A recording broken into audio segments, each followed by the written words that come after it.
basado en hechos reales. Paulo Cablan. Paulo Cablan, el mojador de bombacha. Nos cuenta los casos policiales más increíbles. Sin misterio, no hay historias. Esto es basado en hechos reales. Cosé. Ay, Paulo Cablan, lo sé. Sí que vas a contar una historia un poco heavy, ¿no? La de la turca, que era como que te fileteaba la turca. La descuartizadora de San Cristóbal. Chicas, para que les hablo a las mujeres que están del otro lado, vamos a ponernos alrededor de Cablan, nos ponemos tiradas en sillones, o podemos tirarnos una arriba de la otra mientras lo adoramos a Cablan, o podemos podemos, ¿sabes qué? Ser una alfombra de bombachas. Ay, las cablinistas. Las cablinger. ¡Wow! Bueno, les cuento la historia. Yamile, con E, es un nombre de origen árabe que significa mujer bella, graciosa. Qué linda, me gusta. Sí, Emilia Basile, cuando pudo poner un negocio, le puso de nombre Yamile. Emilia Basile no era ni bella ni graciosa. Había nacido en Beirut, en el Líbano, viajó a la Argentina siendo adolescente, consiguió primero trabajo, vivió una pensión hasta que consiguió trabajo, pero un trabajo de hombre le dieron. Había conseguido trabajo en un frigorífico, donde se dedicaba a despostar medias reses, un trabajo de hombre. Una mina grandotona. Una mina que tenía que tener fuerza, ¿no? Porque si no... Igual yo creo que las mujeres tenemos más fuerza, a veces con las manos, las que somos medio... Al menos Emilia Basile lo tenía, trabajaba duramente. Después de un tiempo se casó con un ciudadano peruano que vivía en la Argentina, que era obrero, que se llamaba Felipe Coronel Rueda. Con Felipe tuvieron 3 hijas y trabajó pero muy duro, Emilia Basile, hasta que tuvo su oportunidad. Conoció a un señor que le ofreció venderle un local con casa en Garay 2201, en el barrio San Cristóbal, aquí en la ciudad de Buenos Aires. Ese hombre se llamaba José Petriella, el Tano Petriella. Era italiano, plomero, muy buen plomero, amarrete, según los que lo conocieron y después contarían, que les ofreció un negocio a la Tana Basile, a la turca Basile, perdón, y al marido. Les vendo mi casa, que tengo un local, Garay 2201. Pongan el negocio. ¿Para poner negocio de qué? Un negocio, un restaurante. Y le dice, ¿cuánto tenés? Tanto. No te alcanza ni para el 20%. Bueno, dame esa plata, claro. Dame esa plata. Te hago una hipoteca, con una condición. ¿Esto lo dijo el Tano? El Tano, a la turca.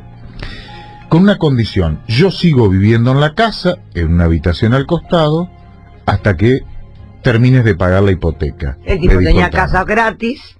Casa gratis, cobraba todos los meses. O sea, un negocio para el Tano. Hizo un gran negocio. Pero fue la única oportunidad que tuvo Emilia Basile con su marido, ya con 3 hijas, de tener una casa propia y un negocio. Hoy mencioné al principio del relato el nombre Yamile. ¿Por qué? Porque ella puso un restaurante, una fonda era, y le puso restaurante Yamile. Qué lindo que significaba mujer graciosa y bella. Mujer bella y graciosa. Quienes conocieron a Emilia Basile no era ni bella ni graciosa. Bueno, era una señora yo me veo bella y graciosa, dijo Emilia. Mi autoestima es alta, ¿qué querés? Sí, era una señora que trabajaba muchísimo, y el marido era obrero. Ella se levantaba a las 4:30 de la mañana, le daba la comida al marido para que se fuera a trabajar y ya se quedaba cocinando en la fonda para el restaurante al mediodía. Muchos de los clientes eran obreros y empleados de la zona. ¿La zona cuál era? Era Garay 2201. Muchos de los que iban eran, por entonces, estamos hablando a principios de la década del 70, eran empleados del entonces Tele 11, que después pasó a ser Telefe. Los empleados de Canal 11 iban a comer a la fonda de Yamile, de la turca Basile. Año 1973. Ya Petriella se había vuelto muy pesado, porque las hipotecas se iban atrasando.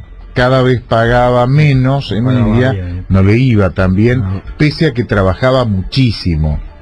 Pero además, esto lo contó o lo declaró Emilia cuando fue condenada, antes de ser condenada, Petriela la perseguía. Petriela tenía 60 años, ¡Qué viejo Emilia... puto! Sí, No, pero es horrible, es sí. desagradable que te estén... Ya tenía 60 años Petriela y Emilia 58. Aparentemente, esto lo contó ella, él la manoseaba. Él pretendía algo más. Hubo quienes dijeron que ya había una relación. Eso nunca se pudo probar en el expediente. Sí que él la acosaba a ella. El 24 de marzo de 1973 era sábado, temprano.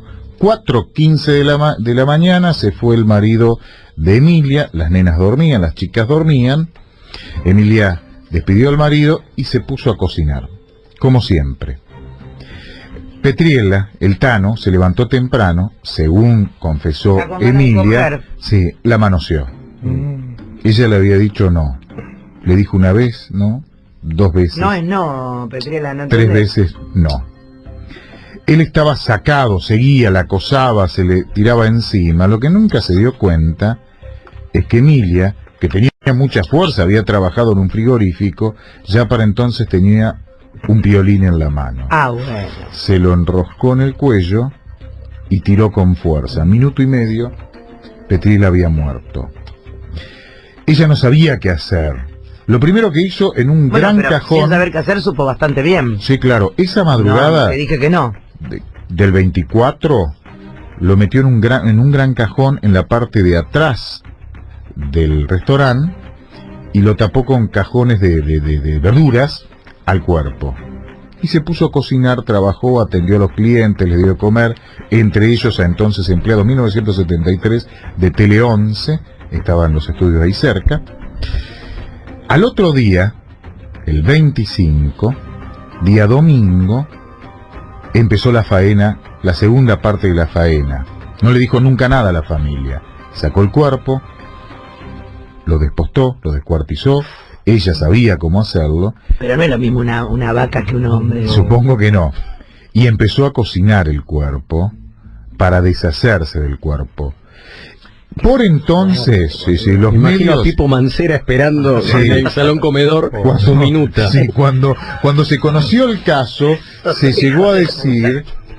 Sí, Me acuerdo sí. de Repeto, había un señor llamado Repeto que daba el informativo a la noche, muy serio, muy circunspecto. Se llegó a decir que iban a comer empanadas y que las empanadas las había hecho con carne humana. Eso no se pudo, no, chicos, no no. se probó, nunca Menos se mal. probó en el Menos mal que no la expediente. probaron. No se probó en el expediente.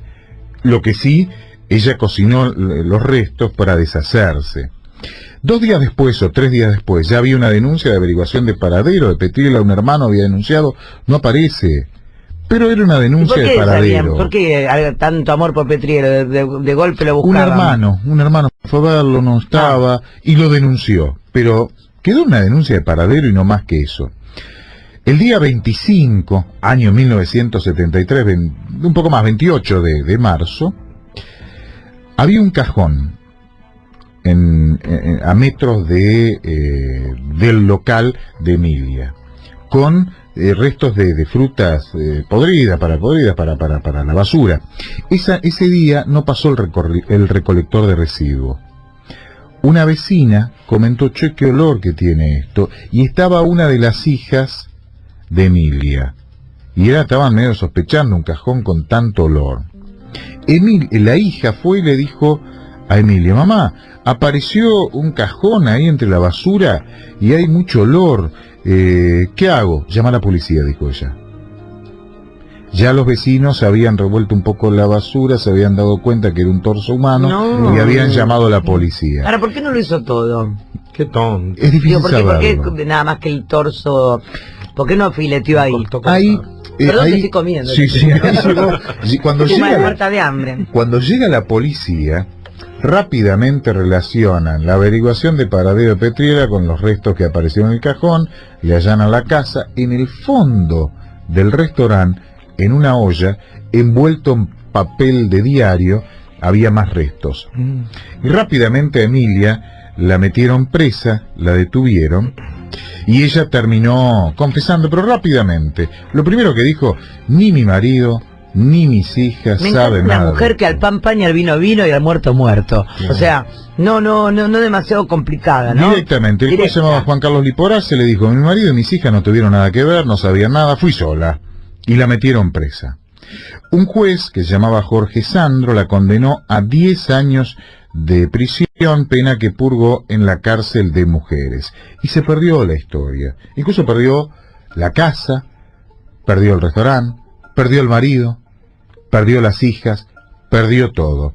La largaron un tiempo antes por buena conducta, eso fue en 1973. 1979 accedió a la libertad condicional. Lo que voy a contar ahora fue lo último que se supo de la turca Emilia Basil, personaje que había tenido ya cierta fama en esa zona de San Cristóbal. Un vecino de 1900, allá por el 79, que la conocía perfectamente, además había sido un tema tan mediático, la vio caminando por el barrio. Se le acercó y le dijo: Emilia, ¿cómo anda? Ella lo miró y le dijo en español, pero con una tonada árabe fuerte: ¿y a usted qué mierda le importa? Nunca más se supo algo de la turca Basil. La hizo Cristina Vanegas en Mujeres Asesinas. Sí, claro. fue uno de los Historia casos. maravillosa contada por nuestro queridísimo Paulo Cablan.